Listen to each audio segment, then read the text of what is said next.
अस्सलाम वालेकुम, मैं हूं डॉक्टर इरफान अहमद। आप सबको खुशामदीद। इस वीडियो में मेरे साथ शहरयार हैं। 21 साल इनकी उम्र है। साल पहले इनका एक मोटर बाइक एक्सीडेंट होता है। आज ये बहुत परेशानी की हालत में हमारे पास आए हैं। ना तो उनसे सीढ़ियाँ चढ़ी जाती हैं, ना इस टांग पे सही वज़न आता है, और वो हमारे पास आए हैं कि इस मसले का हल बताएं।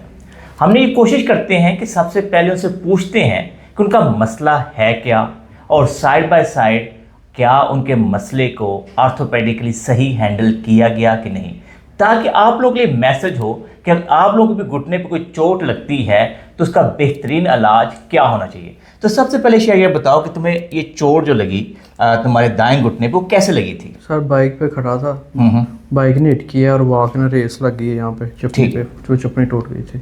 चपनी टूट गई थी, ठीक है। तो कैसे पता लगा कि चपनी टूट गई है? पेन बहुत ज़्यादा था और डॉक्टर ने बोला है कि आपकी ना ये हड्डी फ्रैक्चर हो गई है। अच्छा। उसने ऊपर प्लास्टर लगा दिया था, ठीक है। वो बोला है कि ठीक हो जाएगा। 3 माह बाद प्लास्टर उतारा है, ठीक है। तो उसमें ना दर्द तो चला गया था, दर्द कम हो गया था, ठीक है, लेकिन ये पेन रहा, सीढ़ियाँ नहीं चढ़ा जा रहा। ठीक है। उन्होंने एक्सरे किए बगैर जी उन्होंने ये अज्यूम कर लिया कि तुम्हारी चपनी का फ्रैक्चर हुआ है। जी। अगले दिन ही 3 माह के लिए उन्होंने तुम्हें प्लास्टर लगा दिया। जी ठीक है। 3 माह तक तुम्हें प्लास्टर लगा रहा। जी। ठीक है। उसके बाद फिर कोई फिजियोथेरेपी की, वर्जिशें की? जी वर्जिश कैसे की? की?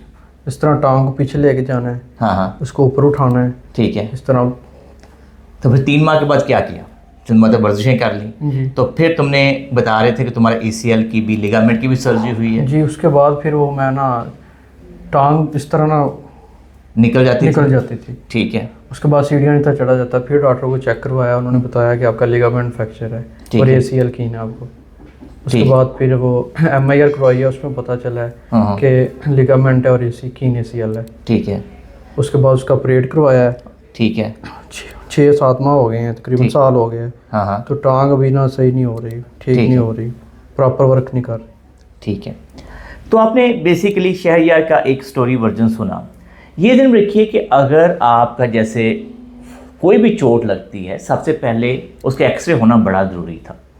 शेखुपुरा से बिलोंग करते, अच्छा बड़ा शहर है, तो मुझे नहीं समझ आती कि क्यों आर्थोपेडिक सर्जन ने एक्सरे नहीं करवाया।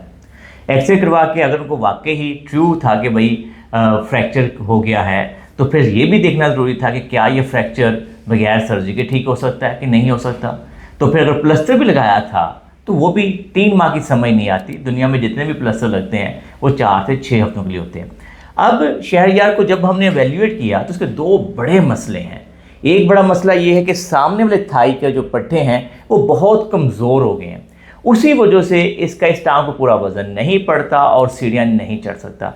इसी वजह से इसको लिम्फ है, चलने में अभी भी प्रॉब्लम है। अभी देखिए एज इसकी 21 साल है और अभी जो इसके मसले मसाइल हैं वो बहुत ज़्यादा हैं। मैं उम्मीद करता हूं कि इस वीडियो के अंदर हम जो वर्जिशें देंगे, जो टिप्स बताएंगे, आप लोग इंतहाई ईमानदारी से फॉलो करेंगे। और जब भी आप लोगों को देखिए डाउट हो तो कोशिश करें कि एक अच्छे आर्थोपेडिक सर्जन के पास जाएं। अगर आपको लगता है कि यार नहीं स्टिल डाउट है तो एक सेकंड ओपिनियन ज़रूर लें। अच्छा, आज के दौर में बड़ा आसान है, हर एक के पास मोबाइल है, कम से कम गूगल सर्च कर ले कि यार कि मुझे इस तरह से चोट लगी है तो इसका सही ट्रीटमेंट क्या है। इसका यूट्यूब के ऊपर सर्च कर लें, थोड़ा सा एक कि अपना विजन क्लियर कर लें ताकि आप लोगों को सही इलाज मिल सके।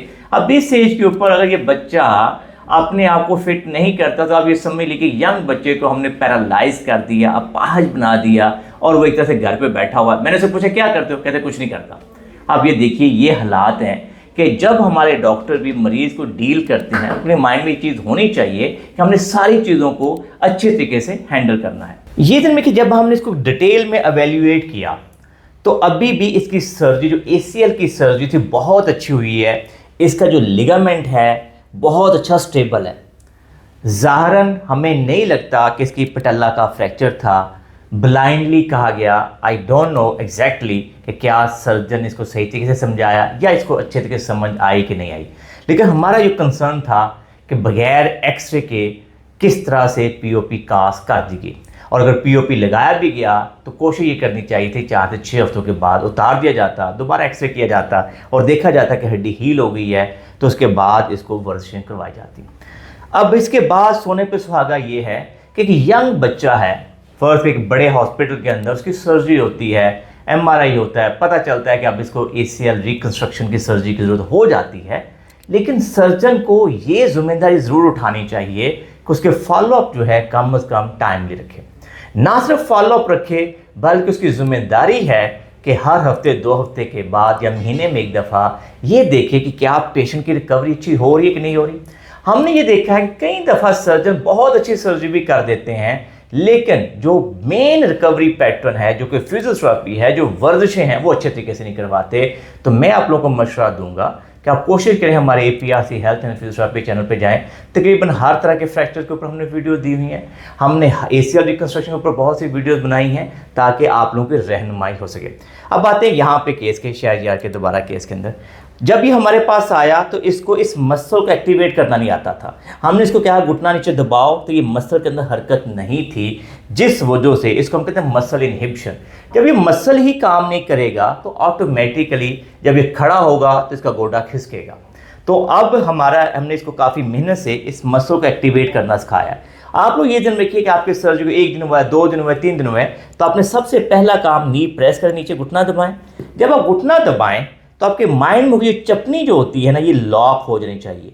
अगर आपकी चपनी लूज है तो इसका मतलब ये है कि आपका मसल का कंट्रोल सही नहीं है। शायद नीचे दबाओ ज़ोर से दबाओ। ये तो हम ऐसे चपनी को हिलाते हैं तो ये हिलती नहीं है। अब ऐसे ढीला छोड़ दो, ये देखिए ये चपनी हिलती है, ठीक है। लेकिन जब मसल टाइट होता है, मसल टाइट करो तो फिर आपकी चपनी नहीं हिलती। इसका मतलब कि आपको मसल के ऊपर कंट्रोल करना आ गया। ये नंबर 1 एक्सरसाइज है जिसे हम क्वाड्स कंट्रोल कहते हैं। नंबर 2 आप लोगों की जिम्मेदारी है घुटना नीचे प्रेस करें, जिसको कहते हैं नी आइसोमेट्रिक, नी प्रेस करें। आपके घुटने के नीचे कोई हाथ नहीं गुजरना चाहिए। ये दूसरी एक्सरसाइज है जो लाजमी दूसरे तीसरे दिन कोई भी सर्जरी हो नी की ये शुरू हो जानी चाहिए। तीसरी एक्सरसाइज जो है 1 हफ्ते के बाद लाजमी तौर पे घुटना नीचे दबा हुआ हो, पाँव खींचा हुआ हो, टांग को सीधा ऊपर उठाएं ये आराम से। तो ये आपकी तीसरी एक्सरसाइज होनी चाहिए जो 1 हफ्ते के बाद लाजमी तौर पे आपको करनी आनी चाहिए। चौथी जो चीज़ जो कॉमन होती है कि लोगों का नी स्टिफ हो जाता है, लेकिन लकीली शहरयार ने हमारे YouTube चैनल को फॉलो करता रहा और उसकी ये देखिए नी बेंड करके दिखाओ, टांग को मोड़ो शहरयार, तो इसकी नी बेंडिंग बहुत अच्छी है। अगर अभी रियलिटी में देखा जाए तो इसका जो देखिए आप ये टांग वापस लेके जाओ, तो ये देखिए टांग जो वापस लेके जा रहा है, क्योंकि इसका मसल ऊपर सही काम नहीं कर रहा। पूरा साल हो गया है कि इसके मसल ने सही काम नहीं किया, जिस वजह से अब इसका जो दूसरा बड़ा मसला है वो कॉन्ड्रोमलेशिया पेटल्ले या पेटल्लो-फेमोरल स्ट्रेस सिंड्रोम डेवलप हो गया है। अब ये जब टांग को सीधा करने की कोशिश करता है ऐसे, उस वक्त इसके नी में पेन आती है, तो ये टांग ही सीधी नहीं कर सकता। तो ये एक दूसरा बड़ा मसला। इसको देखिएगा आप, इसको एक और तरीके से हम वैल्यू, टांग को बेंड करें बेटा, आप इस टांग को सीधा ऊपर उठाओ, ऊपर ले जाओ, ऊपर नहीं, इस टांग को ये ऐसे ले जाओ, ऐसे, ठीक है, वापस ले जाओ, फिर ऊपर उठाओ और ऊपर ले जाओ। आप आराम से कर सकते हो। आप प्लीज़ दूसरी टांग को इसे बेंड करना, बेंड कर दो, उसको सीधा कर दो, इस वाली टांग को सीधा कर दो, इसको ऊपर उठाओ। तो ये देखिए सीधी उठा ही नहीं सकता। इसका मतलब क्या हो रहा है कि ये चपनी जो नीचे है वो प्रॉपर तरीके से रगड़ खाती है, इसको आवाज़ें आती हैं। तो ये 2 बड़ी कॉम्प्लिकेशन है। एक तो इसका मसल काम नहीं कर रहा, दूसरा प्रॉपर फिजियोथेरेपी ना होने की वजह से, प्रॉपर गाइडलाइन ना होने की वजह से हमने इस बच्चे के साथ एक और बड़ा मसला क्रिएट कर दिया, पेटल्लो-फेमोरल स्ट्रेस सिंड्रोम। इसके 2 ही हल हैं। हो सकता है ये 4 से 6 महीने की अच्छी फिजियोथेरेपी करे, जैसे मैंने इसको कहा है कि कम से कम 15 दिन में एक दफ़ा मेरे पास आए, ताकि हम इसकी अच्छी गाइडलाइन दे के, वर्जन दे के इसको ठीक कर सकें। अगर ये ना ठीक हुआ तो इसको एक और सर्जरी करवाना पड़ेगी, कैमरे की मदद से जाके नीचे से इसके जो सरफेस रफंड हुआ है उसको ठीक करना पड़ेगा, जिसको हम कहते हैं आर्थ्रोस्कोपिक डिब्राइडमेंट। नीचे जो पटल्ला है, जो नीचे सरफेस रफंड हो गया, उसको ठीक करने के लिए मैं उम्मीद करता हूँ कि इंतहाई ईमानदारी के साथ जो हम इसको एक्सरसाइज देंगे, ये 4 से 6 महीने करेगा तो ये नॉर्मल लाइफ में वापस आ जाएगा। मैं इस वीडियो के थ्रू आप लोगों को जो मैसेज देना चाहता था वो ये था कि जब भी आपकी सर्जरी हो या कोई चोट लगे तो सिर्फ एक पार्ट ऑफ ट्रीटमेंट जो आर्थोपेडिक उस पर फोकस ना करें, साइड बाय साइड एक अच्छा फिजियोथेरेपिस्ट इंगेज करें। Side by side YouTube channel के ऊपर जाके ऐसे अथेंटिक फिजियोथेरेपिस्ट की वीडियोस को देखें कि किस तरह से रिहेबिलिटेशन होती है, किस तरह से फिजियोथेरेपी होती है, किस तरह से रिकवरी होती है। और छोटी सी इंजरी, एक छोटी सी इंजरी से भी आप पैरालाइज भी हो सकते हैं, आप अपाहज हो सकते हैं। पैरालाइज होने का हरगिज़ ये मतलब नहीं है कि आप चल फिर नहीं सकते, लेकिन अपनी ज़िंदगी के अंदर क्वालिटी ऑफ लाइफ जो है वो बहुत डिटीरियोरेट हो जाती है और आप कोई भी अच्छे तरीके से काम नहीं कर सकते। मैं उम्मीद करता हूँ कि इस वीडियो के थ्रू जो हम जो मैसेज देना चाहते थे कि नी पेन के बाद, नी आर्थराइटिस के बाद या कोई भी नी चोट लगे, एक अच्छे फिजियोथेरेपिस्ट से ज़रूर मिले। मैं उम्मीद करता हूं कि आपको ये हमारी वीडियो पसंद आई होगी। अगर आपको ये वीडियो पसंद आई है तो इसको लाइक और शेयर कीजिए, हमारे चैनल को सब्सक्राइब कीजिए और बेल आइकन को जरूर क्लिक कीजिए ताकि आपको हमारी नई वीडियोज़ के बारे में आगाही हो। अल्लाह हम सबका हामी और नासिर हो। अल्लाह हाफिज़।